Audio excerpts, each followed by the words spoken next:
Oke, selamat pagi, selamat siang, selamat sore. Assalamualaikum warahmatullahi wabarakatuh. Semoga kita semua dimanapun berada dalam keadaan sehat walafiat dan tidak kekurangan apapun. Amin. Hari ini kita langsung memasuki materi selanjutnya terkait kuliah farmakognosi S1 Farmasi Universitas Setiabudi ya. Nah, hari ini kita masuk ke terpenoid. Langsung saja kita masuk ke materinya. Oke, mungkin ada di antara Anda yang pernah mendengar terpenoid, kemudian pernah membaca literaturnya juga. Jadi terpenoid itu termasuk ke dalam metabolit sekunder dari suatu tanaman. Dibuka kembali apakah perbedaan antara metabolit primer dan juga metabolit sekunder, di mana terpenoid di sini merupakan golongan senyawa yang kerangka karbonnya dibentuk oleh dua atau lebih unit isopren.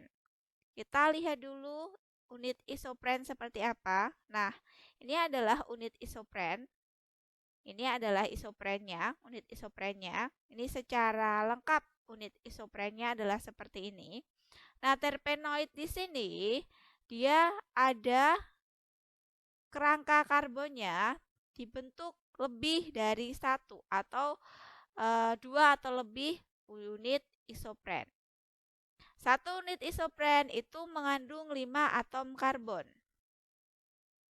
Satu unit isopren mengandung 5 atom karbon. Atau kita juga bisa menyebutnya isopentan. Di mana kelompok metabolit sekunder terbesar itu tersebar hampir pada semua jenis tanaman.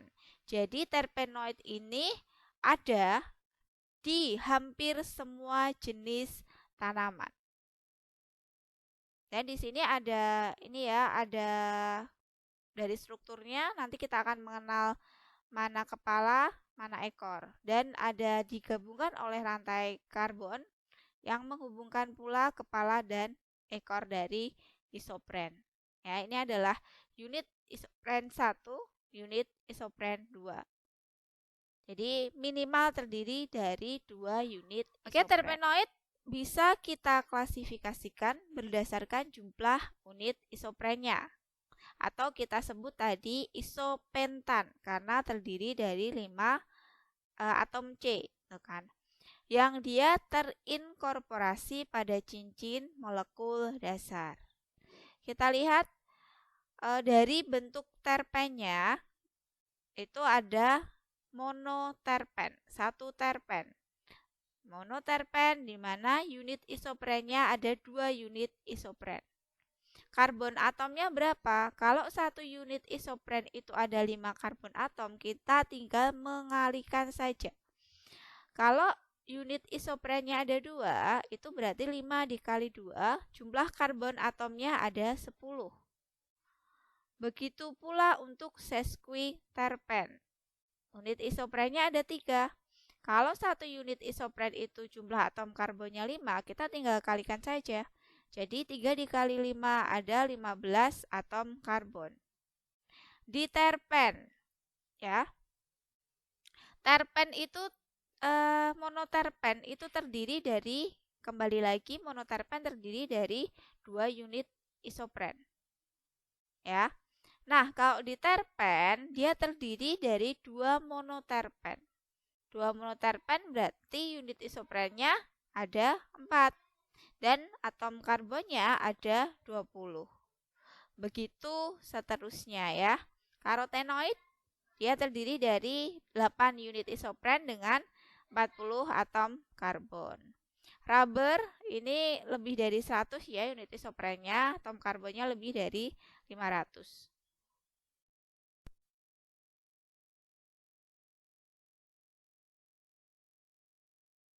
Oke, terpenoid mempunyai aktivitas biologi yang penting, di mana terpenoid di situ terdiri dari berbagai macam senyawa. Jadi bisa kita masukkan ke dalam monoterpen dan sesquiterpen, di mana monoterpen tadi terdiri dari 2 terpen, gitu ya, di mana atom karbonnya ada 10. Sesquiterpen atom karbonnya ada 15. Yang kedua adalah diterpenoid. Yang selanjutnya adalah triterpenoid dan juga sterol. Atom karbonnya ada 30. Untuk monoterpen dan sesquiterpen, ya, itu memiliki sifat yang mudah menguap.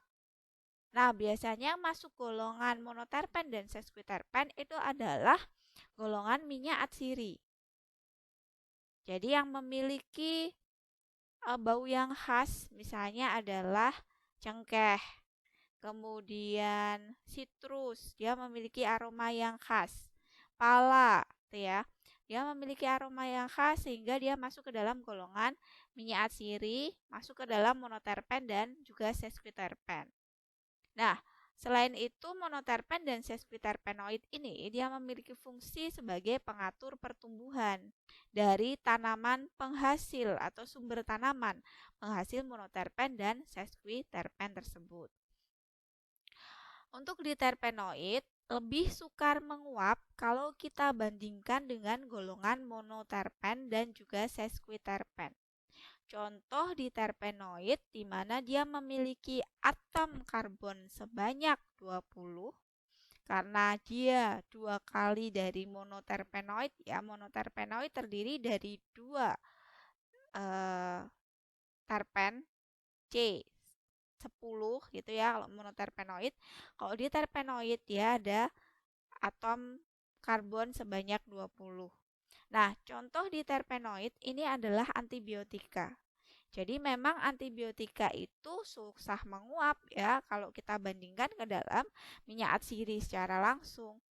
Beberapa dari diterpenoid juga merupakan hormon tanaman sehingga dia fungsi lain dari diterpenoid adalah bahan pertahanan terhadap herbivora. Ini adalah fungsi dari diterpenoid. Selanjutnya adalah triterpenoid. Dia tidak menguap. Jadi monoterpen dan sesquiterpen itu mudah menguap. Diterpenoid lebih susah menguap daripada monoterpen dan sesquiterpen. Nah, kalau triterpenoid itu tidak menguap. Itu ya kalau untuk urutan volatilitas dari kemampuan menguapnya. Nah, triterpenoid dan sterol itu C30. Satu lagi pigmen karotenoid itu fungsinya membantu fotosintesis.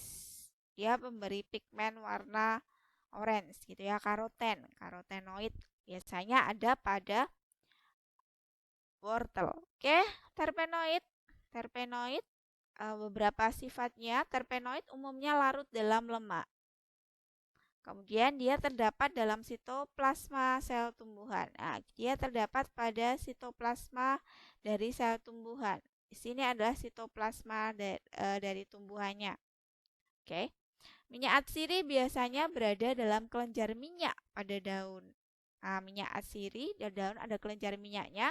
Minyak atsiri itu kalau memberikan aroma yang khas pada entah itu daun, entah itu bunga, entah itu buah atau bagian tanaman yang lain, itu biasanya dia disimpan kalau untuk daun secara khusus itu ada di kelenjar minyak. Karotenoid berhubungan dengan kloroplas pada daun dan kromoplas dalam daun bunga. Karotenoid ya. Di sini di bawah sini ada gambaran terkait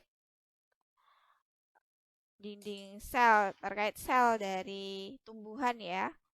Bagian-bagiannya Anda pasti sudah pernah mendapatkannya. Di sini saya hanya mengulang. Nah, kita contohkan adalah serbuk rimpang jahe atau Zingiber officinalis. Dia masuk ke dalam spesies Zingiberaceae.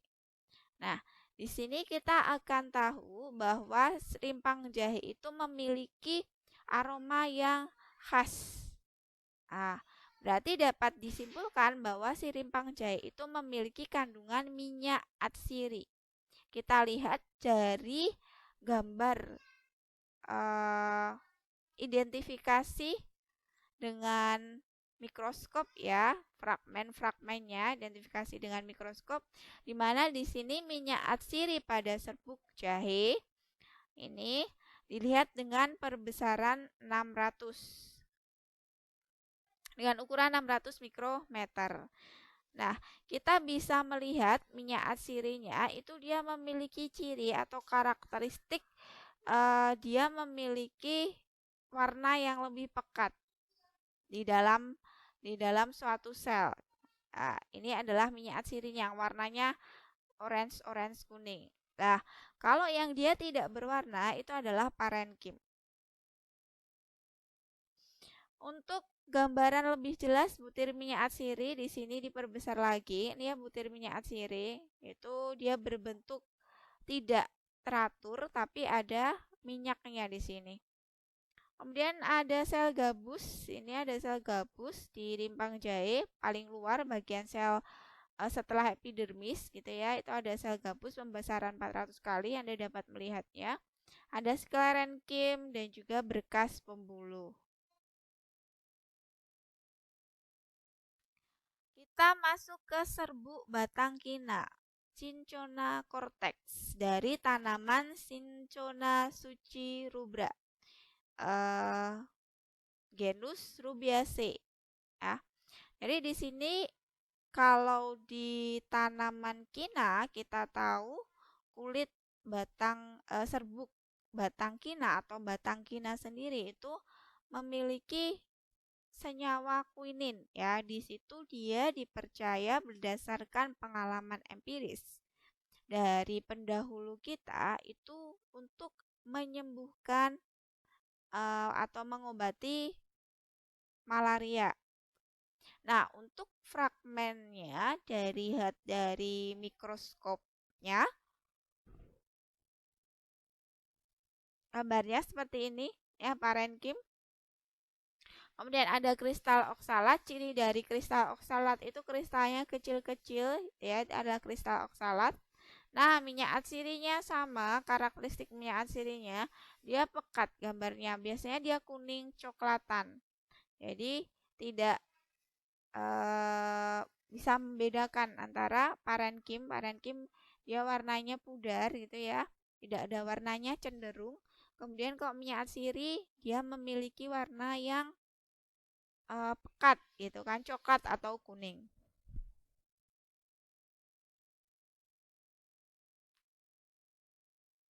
Oke, golongan utama terpenoid. Kita lihat jumlah satuan isopren, jumlah karbon dan juga golongan. Kalau karbonnya 5, berarti kan isoprennya 1. Sudah saya contohkan. Kalau karbonnya 10, berarti 10 aja dibagi 5, ada 2. Kalau karbonnya 15, berarti satuan isoprennya ada 3. Saya rasa Anda sudah paham. Kemudian golongan C5 atau dengan 1 isopren itu masuk ke dalam golongan isoprena karena memang hanya 1 isopren saja. Nah, dia bisa diperoleh dari daun Hamamelis japonica. Kemudian yang kedua adalah monoterpenoid. Dalam minyak atsiri tumbuhan ya, biasanya pada tanaman mentol. Kemudian ada juga kandungan lain selain minyak atsiri ada lakton dan juga tropolan. Yang ketiga sesquiterpen, biasanya ada dalam minyak atsiri sesquiterpen lakton, kan? Pada abisin juga, misalnya asam abisat, diterpenoid, triterpenoid, kemudian tetraterpenoid, poliisoprena. Nah, silahkan Anda baca sendiri keterangannya sudah ada di tabel. Untuk tambahan di sini karotenoid dia masuk ke dalam tetrapenoid ya, jumlah karbon C40.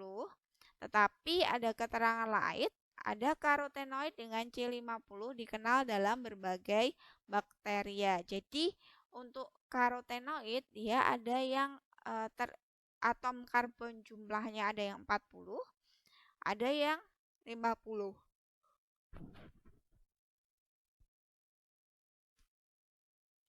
Kita ke sejarah terpenoid sebentar. Jadi sejarah terpenoid itu pada abad ke-19 ada senyawa kimia dari turpentin.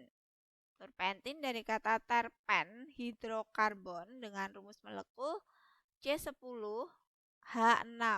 Ya, terpenoid terdiri dari 2 isopren, di C10 otomatis hidrogennya jumlahnya adalah 6. Analisis minyak turpentin itu dibuat tahun 1818. Indonesia belum merdeka zaman itu oleh Houston de la Villadir. Kemudian pada tahun 1866 Dumas mengusulkan namanya diganti dari turpentin menjadi terpen. Kemudian Wolak salah satu unit isopren dengan 5 atom karbon C58 yang selalu ada pada molekul terpen. Oke. Tahun 45 ini perkembangannya ekstensif sekali di bidang kimia bahan alam karena perkembangan teknik kromatografi dan juga spektrofotometri. Ya, karena sudah ada berbagai macam alat analisis untuk melihat terpenoid dan juga kadar terpenoid atau analisis secara kuali dan kuanti itu di tahun 1945 itu mulai berkembang.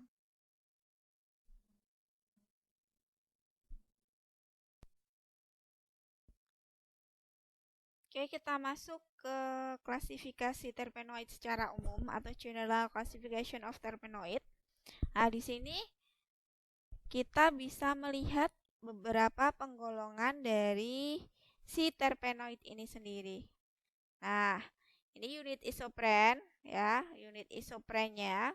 Silahkan dihitung jumlah atom karbonnya, ada C5 ya, satu isopren unit atau nama lainnya adalah hemiterpenoid. Ada yang menyebut di beberapa penelitian atau jurnal yang pernah saya baca dan buku standar lainnya itu satu unit isopren itu bisa disebut hemiterpenoid. Kemudian monoterpenoid, 2 unit isopren, 2 isopren unit monoterpenoid. Oke. Karena dia terdiri dari 10 atom karbon. Sesquiterpenoid, 3 isopren unit, sama ya di terpenoid 4. Kemudian ada sesteterpenoid, kemudian ada tetraterpenoid dan juga polyeterterpenoid. Nah, di sini untuk penggolongan dari secara umum dari terpenoid. Kita masuk ke monoterpen. Monoterpen ya adalah terpen yang dikenal sebagai komponen minyak atsiri. Jadi komponen monoterpen masuk ke dalam komponen minyak atsiri yang dihasilkan dari daun, bisa dari daun, bisa bunga, juga bisa dari buah. Monoterpen dengan sesquiterpen itu merupakan komponen utama essential oil. Jadi kalau ada yang menggunakan essential oil, nah di sini komponen utama dari senyawa yang Anda gunakan itu adalah monoterpen dan sesquiterpen. Catatannya apa? Essential oilnya asli ya, bukan yang palsu. Kemudian hanya sedikit seperti kampor, nah yang terdapat dalam bentuk murni. Biasanya terdapat dalam campuran, juga isomernya sering susah dipisahkan. Nah, untuk essential oil mempunyai efek biologi macam-macamnya. Apa saja sih fungsi dari essential oil? Itu ada alelokimia antara tanaman dan predator. Juga dia dapat digunakan sebagai penyembuh luka. Karakteristik utamanya adalah dari monoterpen ini adalah dia mudah menguap. Karena apa? Dia masuk sebagai komponen minyak atsiri, di mana karakteristik dari minyak atsiri adalah kemampuannya untuk mudah menguap. Dan baunya dari monoterpen ini sangatlah tajam. Kemudian si monoterpen ini adalah komponen yang paling umum dalam tanaman yang bertanggung jawab terhadap bau wangi dan juga rasa. Oke. Produksi minyak atsiri dalam industri parfum dan juga wewangian. Nah, ini kalau dia dipakai secara kedepannya itu bisa produksi minyak atsiri dalam industri parfum dan juga kewangian. Kemudian produksi herba kulineri untuk industri makanan dan bumbu. Itu juga peluang yang bagus gitu kan untuk dimanfaatkan. Rumus kimia dari monoterpen. Nah, untuk monoterpen sendiri itu ada berbagai macam uh, contoh dari monoterpen. Berdasarkan bentuk atau struktur kimianya kita bagi menjadi asiklik, satu siklik gitu ya, kemudian ada monosiklik, kemudian ada bisiklik dan juga yang tidak beraturan. Nah, ini rumus kimia dari monoterpenoid. Struktur monoterpenoid, berdasarkan struktur dari monoterpenoid itu kita bisa melihat ada 35 jenis kerangka yang berbeda. Nah, kita bahas satu-satu. Yang pertama adalah monoterpen asiklik. Contohnya adalah mirsane dan juga geranilan, graniol ya, citronella. Nah, di sini adalah struktur dari citronellol, di mana di sini ada terpennya, linalol juga, geraniol sama kan. Nah, contoh-contoh dari monoterpen asiklik itu adalah citrus gitu ya, citrus, lavender dan lain sebagainya. Yang kedua adalah monoterpen monosiklik. Kalau asiklik dia tidak ada bensennya gitu. Kalau monosiklik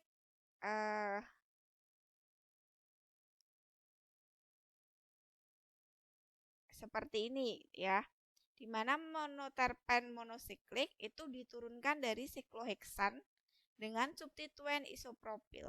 Contohnya mentan, mentol dan juga timol ya contohnya. Yang ketiga adalah monoterpen bisiklik. Nah, di sini biasanya kita lihat karena dia masuk ke bisiklik yang benar-benar masuk ke dalam struktur ini adalah burnen, pinen, dan juga karen.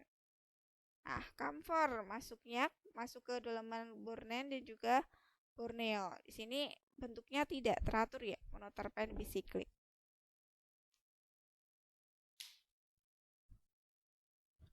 Kita akan masuk ke contoh-contoh atau yang termasuk ke dalam tanaman yang masuk ke dalam golongan terpenoid apa saja.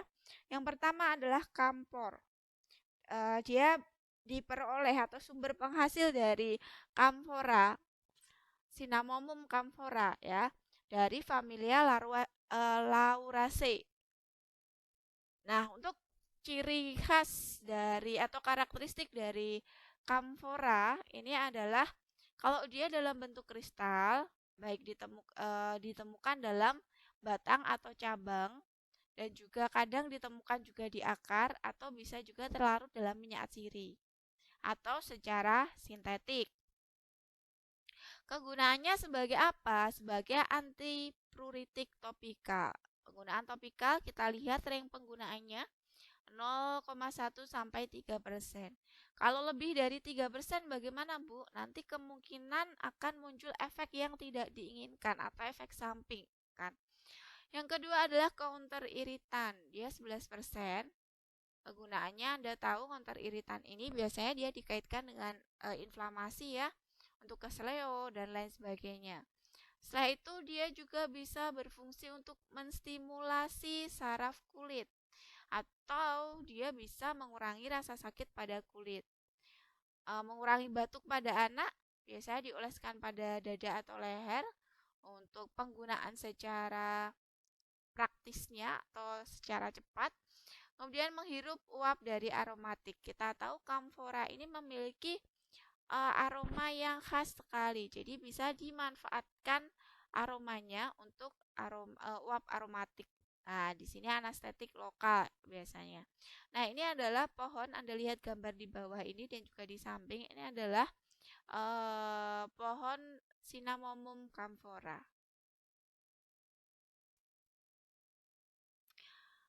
Sintetik yang masuk ke dalam camphor sintetik ya biasanya dikomersialkan atau dipasarkan itu dalam bentuk alpha pinen.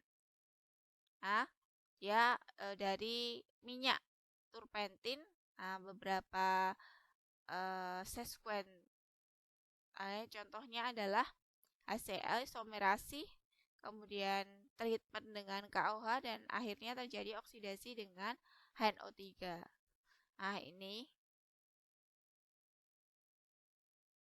Nah, dia teroksidasi dengan HNO3. Kita lanjutkan ke monoterpenoid yang lain, contohnya adalah sineol atau biasa disebut juga sebagai eukaliptol. Nah, sineol atau eukaliptol ini dia diperoleh dari minyak eukaliptus atau bisa juga diperoleh dari minyak atsiri yang lain.